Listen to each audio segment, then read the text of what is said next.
अस्सलामुअलैकुम दोस्तों। जीअं त मां तव्हांजो दोस्त असद अली मर। अॼु असांजी साइंस जो टॉपिक आहे atomic mass and atomic number. अॼु असां एटॉमिक मास ऐं एटॉमिक नंबर खे डिस्कस कंदासीं त उहे छा थींदा आहिनि। सभ खां पहिरियों असां इनखे डेफिनेशन मां सम्झण जी कोशिशि कयूं था। एटॉमिक मास असां छाखे चवंदा आहियूं? एटॉमिक मास असां चवंदा आहियूं sum of protons and neutrons are called atomic mass। असां एटॉमिक मास छाखे चवंदा आहियूं? यानी कि जॾहिं असां प्रोटॉन हुजनि ऐं न्यूट्रॉन हुजनि, असां उन्हनि जो सम कंदासीं, असां उन खे पाण में जोड़ कंदासीं, उन्हनि जो जेको रिज़ल्ट हूंदो, उन्हनि जो जेको सम हूंदो, उन खे असां चवंदासीं एटॉमिक मास। हाणे जेको असांजो एटॉमिक मास हूंदो आहे, एटॉमिक मास जेको हूंदो आहे, असां उन एटॉमिक मास खे असां ज़ाहिर कंदा आहियूं डेनोटेड बाय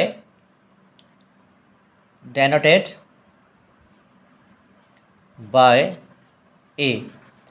यानी कि जेको असांजो एटॉमिक मास हूंदो आहे, उन एटॉमिक मास खे असां ए सां छा कंदा आहियूं? ज़ाहिर कंदा आहियूं। ऐं उन खां अलावा जेको असांजो एटॉमिक मास हूंदो आहे, उहो कंहिं बि सिंबल जे, काई बि असां वटि सिंबल हूंदी आहे न, काई बि सिंबल, मिसाल तौरु असांजो ए सिंबल आहे, उन सिंबल जे असां छा कंदा आहियूं? त्या टॉप ते रखंदा आहियूं। यानी कि written at the top of symbol. असां वटि जेकी सिंबल हूंदी आहे, उन सिंबल जी छा कंदा आहियूं? टॉप ते छा कंदा आहियूं? लिखंदा आहियूं। उन खां अलावा जेको असां वटि एटॉमिक मास हूंदो आहे, उहो एटॉमिक मास असां जेको लाइ कंदो आहे, उहो असांजो छा में लाइ कंदो आहे? न्यूक्लियस में लाइ कंदो आहे। यानी कि जेको असांजो न्यूक्लियस हूंदो आहे, उन न्यूक्लियस में असांजा छा हूंदा आहिनि? त्या न्यूक्लियस असांजो छा हूंदो आहे?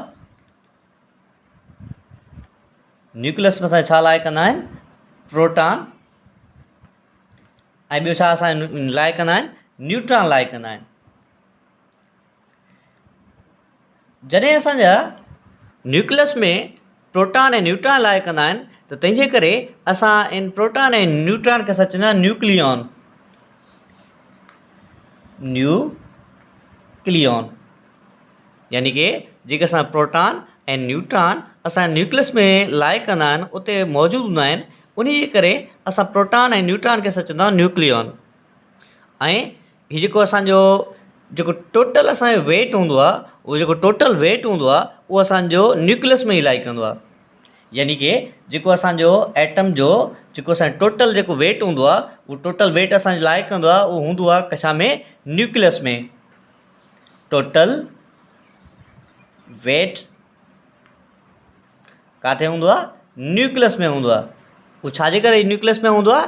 छो जो असां जेके पार्टिकल्स आहिनि त्या, उहे पार्टिकल्स न्यूक्लियस में मौजूदु हूंदा आहिनि। यानी कि न्यूक्लियस में असांजी छा हूंदी आहे? पार्टिकल्स जी तमामु घणी रश हूंदी आहे। ऐं फॉर एग्ज़ाम्पल असां इनखे फिगर मां सम्झण जी कोशिशि कयूं था।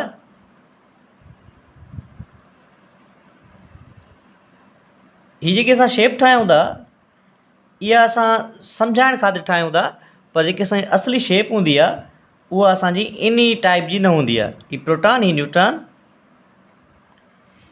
इहो जे ॿाहिरियां ऑर्बिटल्स जेके शेल आहिनि, उहे असां ड्रा कयूं था।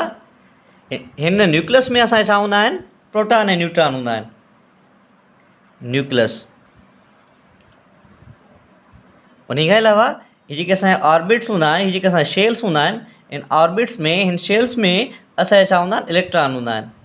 असां इलेक्ट्रॉन खे डिस्कस न कंदासीं। अॼु असां एटॉमिक मास में असां सिर्फ़ु ऐं सिर्फ़ु छा कंदासीं? न्यूक्लियस खे डिस्कस कंदासीं। उन खां अलावा हाणे मिसाल तौर ते कोई बि असां वटि एटम मौजूदु आहे, उन एटम में असां कहिड़े हिसाब सां एटॉमिक मास लिखंदा आहियूं? मिसाल तौर ते एग्ज़ाम्पल में हीअ असां वटि काई बि सिंबल मिलियल आहे। मिसाल तौर ते हीअ असां वटि कोई बि एटम आहे, ऑक्सीजन जो एटम आहे, उन ऑक्सीजन जे एटम जी छा आहे थी सिंबल आहे। असां छा कंदा आहियूं, हमेशह तव्हांखे यादि रखे त असां जेकी एटॉमिक मास हूंदो आहे उहो सिंबल जे छा कंदा आहियूं, मथां रखंदा आहियूं। त हाणे ऑक्सीजन आहे, ऑक्सीजन जेको एटॉमिक मास आहे उहो 16 आहे, त असां हुनजो छा रखंदा, मथो लिखंदासीं। हाणे ए मतिलबु एटॉमिक मास। उन खां अलावा ॿियो असां वटि कोई बि कंपाउंड मिलियल, ॿियो असां वटि कोई बि एटम आहे, फॉर एग्ज़ाम्पल कार्बन एटम आहे। कार्बन एटम जो जेको एटॉमिक मास आहे उहो छा आहे थो 12, तंहिंजे करे असां छा कंदासीं, मथां रखंदासीं टॉप ते 12 ए मतिलबु एटॉमिक मास। हाणे असां डिस्कस कयूं था त एटॉमिक जेको नंबर हूंदो आहे उहो छा हूंदो आहे। हाणे जेको असांजो एटॉमिक नंबर हूंदो आहे उहो असां छा हूंदो आहे, नंबर ऑफ इलेक्ट्रॉन्स और number of protons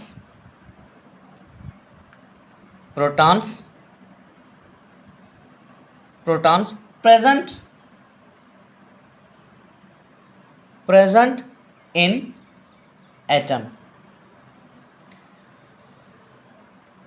are called atomic number। Atomic number छाखे चवंदा आहियूं, यानी कि कंहिं बि एटम में मौजूदु प्रोटॉन ऐं इलेक्ट्रॉन जो जेको तादाद आहे असां उनखे चवंदा आहियूं एटॉमिक नंबर। हाणे असां हिते सम नथा पढ़ूं, जोड़ नथा पढ़ूं, यानी कि सिर्फ़ु ऐं सिर्फ़ु जेको असांजे इलेक्ट्रॉन मौजूदु आहिनि या असां जेके प्रोटॉन मौजूदु आहिनि उन्हनि जो जेको सम, उहे उन्हनि खे असां छा चवंदा आहियूं, एटॉमिक नंबर चवंदा आहियूं।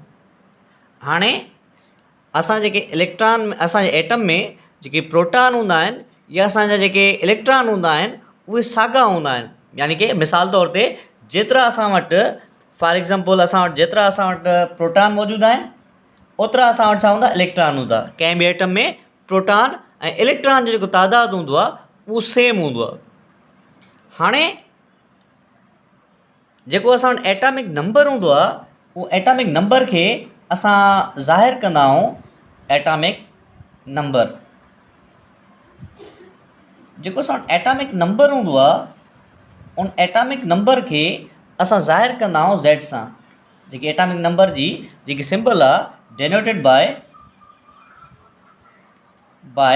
Z, जेकी सिंबल आहे उनखे छा था शो कंदा आहियूं, Z सां। उन खां अलावा असां जेको एटॉमिक नंबर आहे उहो हमेशह कंहिं बि सिंबल जे छा कंदा आहियूं, हेठां रखंदा आहियूं, लिखंदा आहियूं। असां काई बि सिंबल आहे उन सिंबल जे हेठां असां छा कंदा आहियूं, बॉटम में असां छा कंदा आहियूं, एटॉमिक नंबर छा कंदा आहियूं, त्या लिखंदा आहियूं। हाणे मिसाल तौर ते असां एग्ज़ाम्पल में सम्झण जी कोशिशि कयूं था। असां अॻु में पढ़ी आयासीं त असां जेको ऑक्सीजन आहे ऑक्सीजन जो एटॉमिक मास छा आहे थियो, उहो 16 आहे, 16 ए, छो जो असां एटॉमिक मास छा कंदा आहियूं, टॉप ते रखंदा आहियूं। हाणे जेको असां एटॉमिक नंबर हूंदो उहो असां छा कंदासीं, बॉटम में रखंदासीं। ऐं असांखे ख़बर आहे त असांजी एटॉमिक नंबर जेकी सिंबल आहे उहा छा आहे थी, Z आहे, Z8।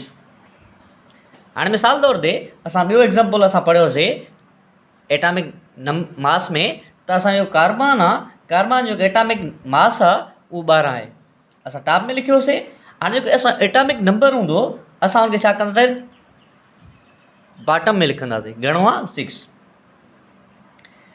हाणे ज़रूरी न आहे त जेको एटॉमिक नंबर हुजे उहो कंहिं बि एटॉमिक मास जे अधु जे बराबरि हुजे, इहो लाज़मी न आहे। हाणे जेको असां वटि मिसाल तौर ते हीअ त असांजो हाफ आहे, यानी कि 16 जो अधु 8 थी वियो ऐं 12 जो अधु 6 थियो। मिसाल तौर ते असां वटि कोई बि एटम मिलियल हुजे जेको असां वटि उनजो जेको एटॉमिक मास हुजे उहो 8 नंबर हुजे। मिसाल तौर ते सोडियम आहे, सोडियम जो जेको एटॉमिक मास आहे उहो छा आहे त 23 आहे, 8 नंबर आहे। हाणे हीअ 23 आहे त हाणे 23 जो असां एटॉमिक नंबर कीअं फाइंड कंदासीं, असां छा कंदासीं, 23 मां हिकु असां छा कंदासीं, कट कंदासीं, 23 में हिकु कट कंदासीं त असां वटि छा बचंदो, 22 बचंदो।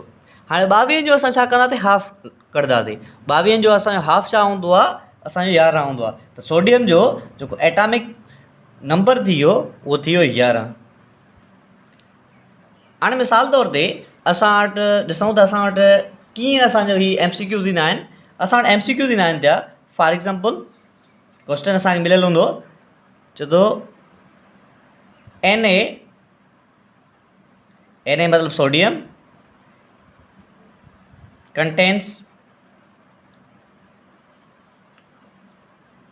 contain dash proton and dash electron and dash neutron। हाणे दाग में पढ़ी आया हो थिया त जेको असांजे प्रोटॉन हूंदा आहिनि ऐं असां जेके इलेक्ट्रॉन हूंदा आहिनि उहे हिक ॿिए सां हूंदा आहिनि बराबरि हूंदा आहिनि। मिसाल तौर ते असांजे 11 इलेक्ट्रॉन आहिनि 11 प्रोटॉन आहिनि त असां जेके 11 हूंदा उहे इलेक्ट्रॉन हूंदा।